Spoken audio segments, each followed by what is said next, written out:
So, Goose, this is a different cathedral. This is the third of Birmingham's cathedrals.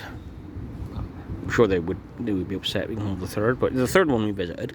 This is St Paul's, which isn't open at the moment. I thought it would be open because it's only 2 o'clock, but they've changed it now, so they close an hour earlier than usual. But as you can see by the exterior, there's a couple differences between it and Pigeon Park. One is there's far less pigeons, and two, there's a lot more of these bigger trees.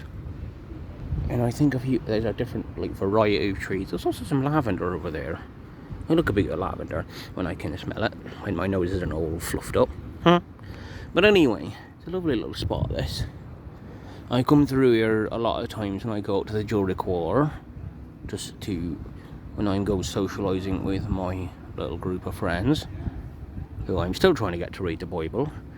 I've gotten them a graphic novel version of the Bible, which is quite cool, isn't it, Goose?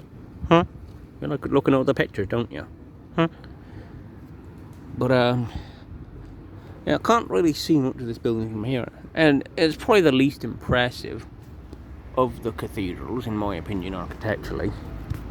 But it being so named after St Paul, quite possibly that St Paul, who was called Saul, maybe it's fitting that it's a bit more unassuming.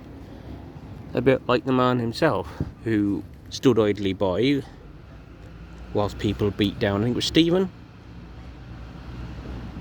and persecuted the early church before God was like, "Oi, I'm going to make you blind for a bit, and you're going to think about what a naughty boy you've been, and then you're going to work for me." Got it? I mean, it went a little bit differently than that, but you can read it up in the book of Acts. It's in the early part of Acts. It's a good read, written by Luke. But he wasn't the best of men. And one could argue that even afterwards, if you look at some parts of the book of Romans, he does have some thoughts and phrases that make you think. Now, whether that's the Holy Spirit talking or him having an opinion on things is up for you to decide, really. It's up for you. It's up for you to see what God is saying to you in those words. Romans is a difficult read. There's some bits in that are quite a hard pill to swallow. But we'll get to that another time, won't we, Goose?